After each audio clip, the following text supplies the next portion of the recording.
success to him, and I quite enjoyed batting on it. So O'Donnell bowling to Gower.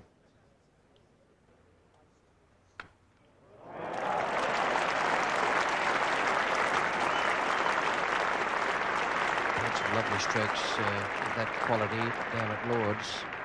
It was absolutely magnificent. And how good it is to see David Gower moving that front foot, getting right to the ball. Majestic stroke.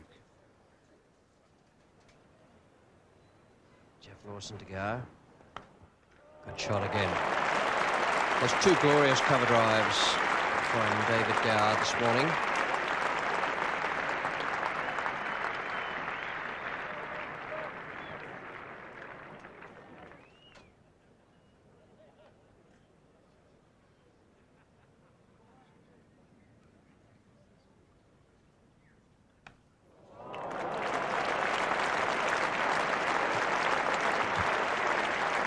Very majestic,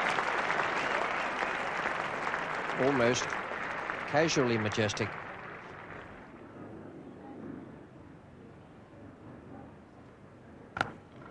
It's the overpitched one again, and it's driven very firmly for four by David Gower.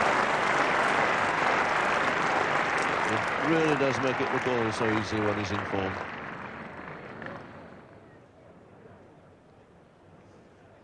Holland again to Gower. It's a lovely shot for Gower's 50. Waited for it, placed it nicely away.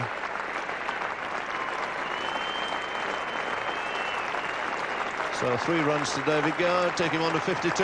The bat's in the air, and another Test match 50 for David Gower.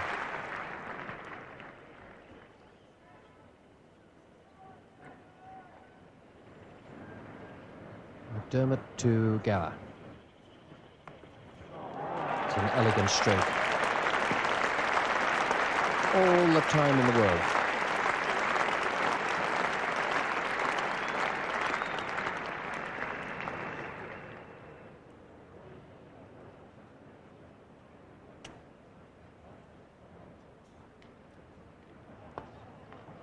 Lovely shot. Easy for there, they just race away over the boundary.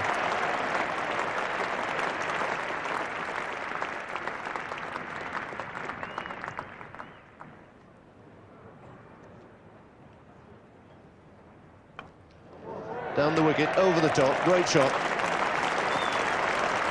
Perfectly safe. And Gower goes on to 98. Fine stroke from David Gower, using his feet, getting right to the pitch of the ball, and chipping that high over mid-on.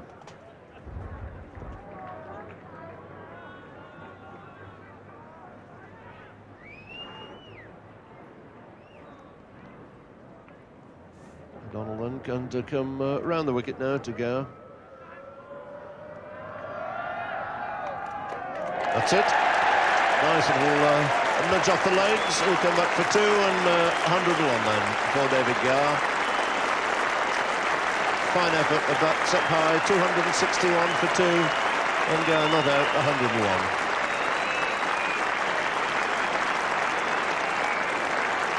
Century made off 167 balls, 9 fours in it. It's his 10th Test 100, and his 3rd, in fact, against Australia. Oh, it's a beautiful stroke. The stroke of a man in really cracking form.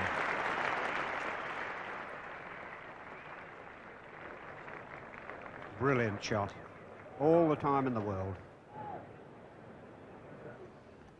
That's another great shot on the onside this time. He rocked into position so quickly, powered it away, and David Gower moves on to 146.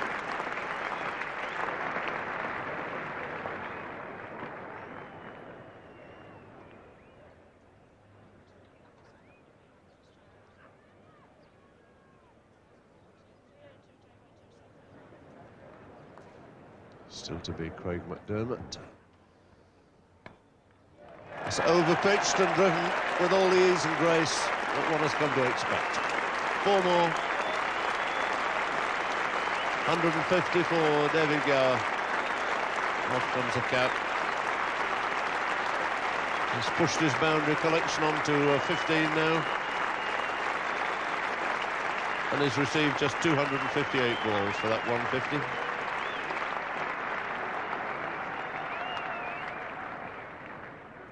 So Bob Holland immediately going to come round the wicket to David Gower, looking once again for a bit of rough he might find outside off stump. Well, would you believe it? It really has not been Mike Gatting's season, has it? Ball ricocheting off the bowler, Mike Gatting just slightly out of his ground, and he's got to go run out for 74, and the third English wicket goes down at 358. Really bad luck that for Mike Gatting. He wasn't backing up very far, but David Gower hit this so hard as he rocks back and he really crashes it again. And Bob Holland just gets a touch. And that's out. And this is Simon O'Donnell. We're going to see him come in now from the Radcliffe Road end. Oh, well bowled. Yes, beauty. Gower goes, he gets the first one really this morning, which has lifted, taken off and moved away. Outside edge, and he goes for 166. So immense relief to Australia to see the back of the England captain, because this has been a superb innings from him. 166 out of 365 for 4. He's dominated this English batting today, and this really has been an absolute joy to watch. It was disappointing again. We had a mini collapse for the last 6 or 7 wickets that went down for 60 or 70 runs. And that left us, instead of being, as you say, 600 on the board and really in the pound seats, it left us somewhat short. And when 2 guys played very well for Australia, and that rather made a mockery of that, and it condemned the game, I suppose, to be a draw from then onwards. In fact, your collapse really started with that extraordinary incident with Mike Gatting being run out. Not the best way to be out, of course. I mean, you've got to feel sorry for the guy. He'd played very well, actually, and was still in the same sort of form that he'd showed throughout the winter in India, and had started off with that heading there. And for his point of view, it's very disappointing. For mine as well, because we had been going well. And of course, afterwards, things went rapidly downhill. And then, of course, you had Graeme Wood and Greg Ritchie, both of whom played extremely well. Yes, Graeme Wood, it was a bit of a saving innings for him. He'd been struggling a bit in the test matches up until then, but played very well. Never had a problem, very controlled, very disciplined, very good innings indeed. Greg Ritchie escaped at the start of the innings, I think. He had a little let-off early on. Yes, he did. Yeah. Which is, again, you look back on these things and you think, if only we'd held on to that sort of thing. He did have a little let-off as well when he was caught down third man off the no ball. Yes, he'd got a few more by then, I think. And actually, that was one of the most exciting parts of the game. There was 2 or 3 overs at Ian both and bowling. I think it was electric as anything that we saw throughout the entire series. It was a magnificent little period, and also a bit of a challenge to you. I quite enjoyed it, actually. I thought we did most things right there. I thought, obviously, Ian was steamed up a bit. The situation was not just electric, but a tinge explosive as well. And I thought I came out of it quite well. I thought I did all the right things, spoke to the right people at the right time. Ian was still going. I said, you just get on and bowl, which he did.